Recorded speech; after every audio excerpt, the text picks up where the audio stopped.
Bismillahirrahmanirrahim. Assalamualaikum warahmatullahi wabarakatuh.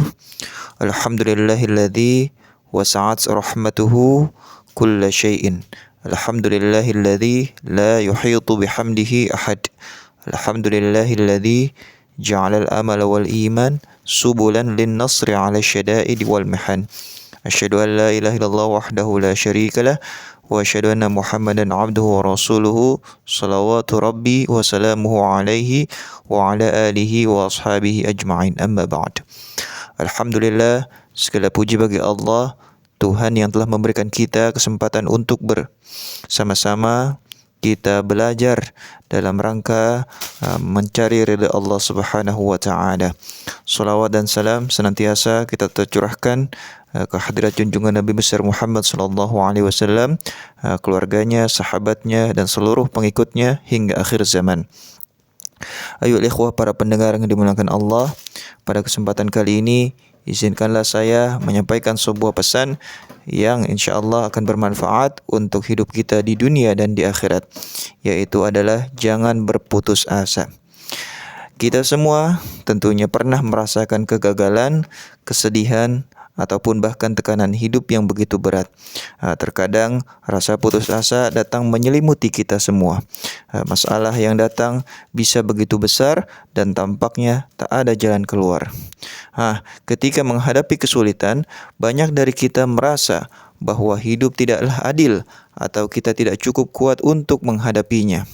Nah, perasaan ini adalah wajar. Namun, kita harus sadar bahwa kita tidak sendirian di dalam perjuangan menjalani hidup ini. Ada hikmah yang tersembunyi dalam setiap cobaan yang Allah berikan kepada kita. Allah Subhanahu wa taala dengan jelas berfirman di dalam Al-Qur'an, "La taqnatu min rahmatillah, innallaha yaghfirudz dzunuba jami'a." Janganlah kamu berputus asa dari rahmat Allah, sesungguhnya Allah mengampuni dosa-dosa semuanya. Surah Az-Zumar ayat 53. Ayat ini mengajarkan kepada kita bahwa rahmat Allah itu luas dan tak terbatas. Sebesar apapun masalah yang kita hadapi, Allah selalu bersama kita dan memberikan jalan keluar bagi orang-orang yang bersabar. Jadi, apapun yang terjadi di dalam hidup kita, jangan pernah kita berpikir bahwa harapan sudah habis. Allah selalu membuka pintu rahmatnya bagi mereka yang tidak berputus asa dan terus berusaha. Ayo ikhwah para pendengar yang dimuliakan Allah. Ulama besar Ibnul Qayyim Al-Jauziyah pernah berkata, "Inna a'zamal kawarith inqita'ur raja minallah wa aqwa asbabil faraj husnul dhanni bihi." Sesungguhnya bencana terbesar adalah putus asanya harapan kepada Allah, dan sebab terkuat datangnya jalan keluar adalah berbaik sangka kepada Allah Subhanahu wa taala. Ini adalah pesan yang sangat dalam. Ketika kita merasa putus asa, sebenarnya kita tengah mengabaikan kekuasaan dan rahmat Allah yang tak terbatas. Allah selalu ada untuk kita, bahkan ketika kita merasa dunia ini begitu gelap. Keputusasaan hanya datang ketika kita melupakan rahmatnya dan berhenti berharap. Sebaliknya, dengan berbaik sangka kepada Allah, kita membuka peluang untuk pertolongannya datang. Namun, apa sebenarnya yang membuat seseorang mudah berputus asa? Ada beberapa alasan psikologis yang perlu kita pahami agar kita bisa menghindari rasa putus asa di dalam hidup. Yang pertama, pandangan negatif terhadap diri sendiri. Orang yang memiliki harga diri rendah sering merasa tidak mampu mengatasi masalah. Mereka berpikir bahwa usaha mereka tidak akan berhasil sehingga cepat menyerah. Hal ini bisa diperparah dengan banyaknya kritik dari orang sekitar yang membuat mereka semakin merasa tak berdaya. Namun, kita harus selalu ingat bahwa setiap orang memiliki potensi besar di dalam dirinya. Bahkan ketika dunia tampak berbalik melawan kita, Allah Subhanahu wa taala tidak akan membiarkan kita jatuh tanpa memberi jalan keluar. Yang kedua, pengalaman kegagalan. Kegagalan yang terus-menerus dapat membuat seseorang merasa kehilangan harapan. Mereka merasa bahwa usaha apapun yang dilakukan tidak akan pernah berhasil dan akhirnya dia menyerah. Namun, kegagalan bukanlah akhir dari perjalanan. Seringkali kegagalan adalah bagian dari proses menuju kesuksesan.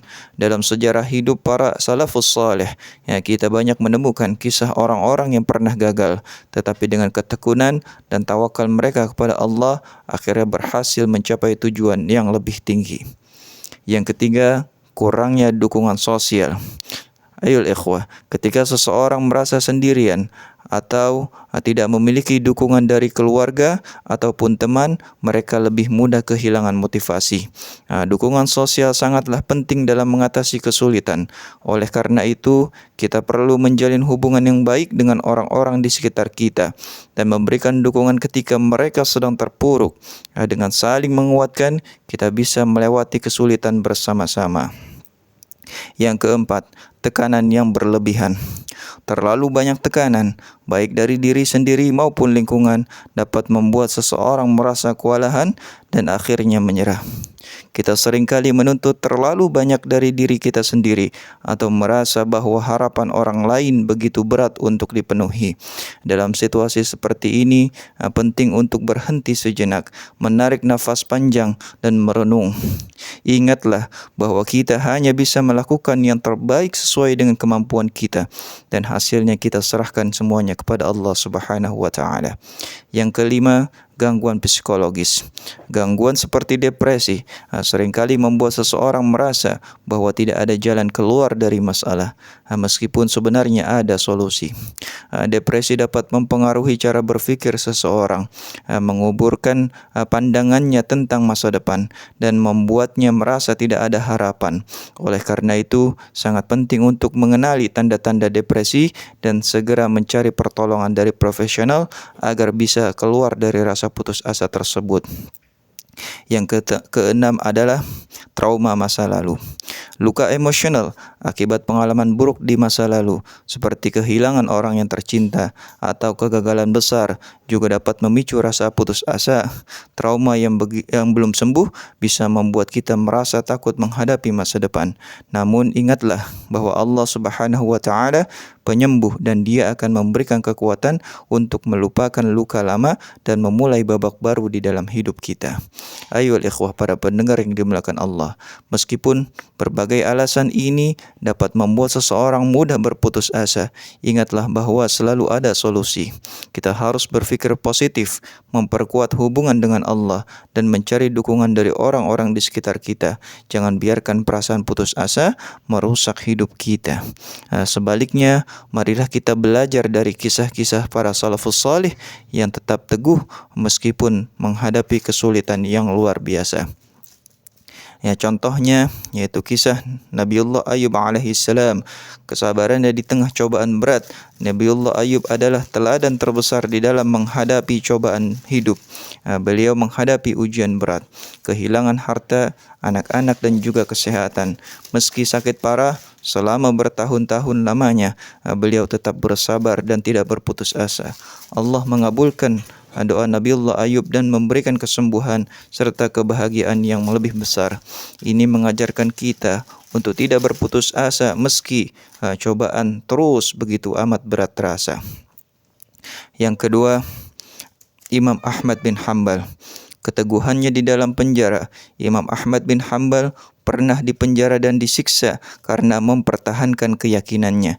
Meskipun dianiaya, beliau tidak menyerah.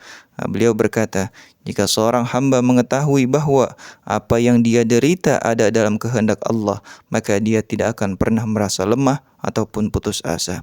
Yang ketiga, Hasan al-Basri. Optimisme di tengah kegagalan.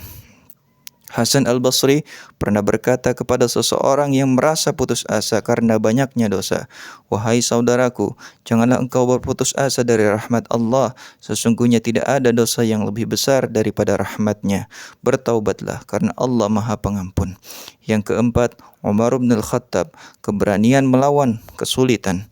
Umar bin Khattab pernah berkata, "Aku tidak peduli dengan keadaan sulit yang menimpaku, karena aku yakin setiap kesulitan pasti ada hikmahnya, baik berupa penghapusan dosa ataupun peningkatan derajat." Yang kelima, Imam Syafi'i, bangkit dari keterbatasan. Imam Syafi'i lahir dalam keadaan yatim dan hidup dalam keadaan kemiskinan. Meskipun begitu, beliau tidak pernah menyerah. Bahkan beliau pernah berkata, barang siapa yang tidak merasakan pahitnya belajar, maka ia akan merasakan hinanya kebodohan sepanjang hidupnya. Ayuhal ikhwah, para pendengar yang dimuliakan Allah, kehidupan ini adalah perjalanan penuh ujian. Namun jangan pernah lupa bahwa Allah tidak akan membebani hambanya melampaui batas kemampuannya. Maka mari kita jadikan setiap cobaan sebagai jalan untuk mendekatkan diri kepadanya, memperbaiki diri dan meraih pahala yang besar. Sebagai penutup, saya ingin mengingatkan kembali kata-kata Imam Hasan Al-Basri, "Man radiya bima qasamahu Allahu lahu barakallahu lahu fi." Barang siapa yang redha terhadap apa yang telah Allah tetapkan untuknya, maka Allah akan memberkahinya. Marilah kita jadikan setiap ujian dan cobaan sebagai jalan untuk mendekatkan diri kepada Allah, memperbaiki diri dan meraih pahala yang besar. Jangan pernah berhenti berharap, karena harapan adalah jembatan menuju rahmat Allah Subhanahu wa taala. Hadanallahu wa iyyakum ajma'in. Wassalamualaikum warahmatullahi wabarakatuh.